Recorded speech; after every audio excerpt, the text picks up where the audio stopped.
हमने सावरकर की तरह अंग्रेजों से अपनी जान की भीख नहीं मांगी, तो आज हमारे वतन में हमको धमकियां दी जाती हैं कि तुम्हारा कत्लेआम किया जाएगा, तुमको रोहिंग्या मुसलमानों की तरह तुम्हारा हाल कर दिया जाएगा। अरे कौन सी जमहूरियत की तुम बात कर रहे हो?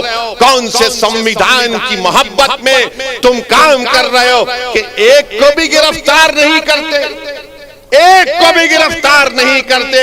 बताओ नरेंद्र मोदी, बताओ अमित शाह, बताओ बीजेपी की सरकार, आज तुम्हारी नाक के नीचे खड़े होकर भारत की सबसे बड़ी अक़लियत मुसलमानों से इस तरह की धमकियां दी जा रही हैं। आरएसएस वालों, तुम क्या एक मिसाल पेश कर सकते हो कि मुल्क की जंग आजादी में तुम्हारे कौन से लोगों ने अंग्रेजों के खिलाफ आजादी में हिस्सा लिया?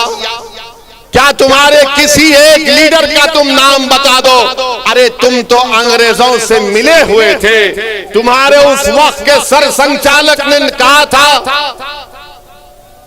तुम्हारे उस वक्त के सर संचालक ने कहा था कि आजादी की लड़ाई में हिस्सा मत लो। नाम लो मैं उनका। मेरे अजीज दोस्तों और बुजुर्गों, आज आरएसएस भारत के मुसलमानों को देशभक्ति सिखा रही है। जब जरूरत थी अंग्रेजों के खिलाफ लड़ने की तो आप तो खामोश बैठे हुए थे। जब जरूरत थी जेल को जाने की तो आप अपने घर में बैठे हुए थे। अरे हमने हर मैदान में इस मुल्क को अंग्रेजों की गुलामी से आजाद करवाया।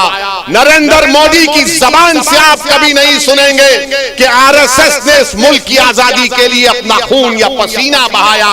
नरेंद्र मोदी बात करेंगे औरंगजेब की, नरेंद्र मोदी बात करेंगे शिवाजी की, नरेंद्र मोदी कभी बात करो सन 57 की जंग आजादी में। बताओ ये लोग आज जो नफरत फैला रहे हैं इनका क्या रोल रहा? इनका कोई रोल नहीं रहा। बात करते हैं तो जिना की बात करते हैं। अरे इसी सरजमीन से हमने टू नेशन थियरी को रिजेक्ट किया, मुस्तरद किया। हमने इंडियन नेशनलिज्म और कॉम्पोजिट कल्चर की बात की थी। अगर आज हम यहाँ पर सहारनपुर में हैं, देवबंद में हैं, गंगों में हैं, तो वो जिना के पैगाम को ठुकराने की सबसे बड़ी जीती जागती मिसाल है। ये भारत जो हमारा देश है, हमारा वतन अजीज है, इस भारत का कोई मजहब नहीं है। ये भारत ना हिंदुओं का है, ना मुसलमानों का है, ना ईसाइयों का है, ना सिखों का है। ये भारत किसी का भी नहीं है। ये भारत सबका है, चाहे वो खुदा को मानता हो या ना मानता हो। ये भारत की खूबसूरती है। बीजेपी इसको सिर्फ एक मजहब से जोड़कर ये बताना चाहती है कि ये मुल्क सिर्फ एक मजहब का है या एक आरएसएस की आइडियोलॉजी के मानने वालों का है। मेरे अजीज दोस्तों और बुजुर्गों, ये भारत है जिसको आपको समझना है। ये वो भारत नहीं है जिसको हमारे बुजुर्गों ने अंग्रेजों से आजाद करवाया था। ये जो मौजूदा भारत है, ये वो भारत नहीं है जिसको सन 57 की जंग आजादी में हमारे बुजुर्गों ने अपने खून से सरजमीन को लाल किया था। अगर हमने इस मुल्क को आजाद किया, इसमें बढ़ चढ़कर हिस्सा लिया, हमने काला पानी की सजा काटी। मेरे अजीज दोस्तों और बुजुर्गों, नरेंद्र मोदी हिंदू नेशनलिज्म की बात करते हैं, हम इंडियन नेशनलिज्म की बात करते हैं। यहाँ पर मौजूद जो मोदी के चाहने वाले मीडिया के चमचे हैं, वो जरूर हमसे सवाल करेंगे कि असदुद्दीन ओवैसी, तुम ये बताओ कि मोदी ने कहाँ कहा था हिंदू नेशनलिज्म की बात? तो मैं उन मीडिया के, उन मोदी के भक्तों से कहना चाह रहा हूं कि आप नरेंद्र मोदी के राइटर्स का इंटरव्यू पढ़ लीजिए उठाकर, जहां पर नरेंद्र मोदी ने इस तरह की बात की थी। हम इंडियन नेशनलिज्म की बात कर रहे हैं, हम इस्लामिक या मुस्लिम नेशनलिज्म की ना कभी बात किए ना कभी करेंगे इंशाअल्लाह ताला। हम कॉम्पोजिट कल्चर की कामयाबी के लिए हमारे बुजुर्गों ने काम किया।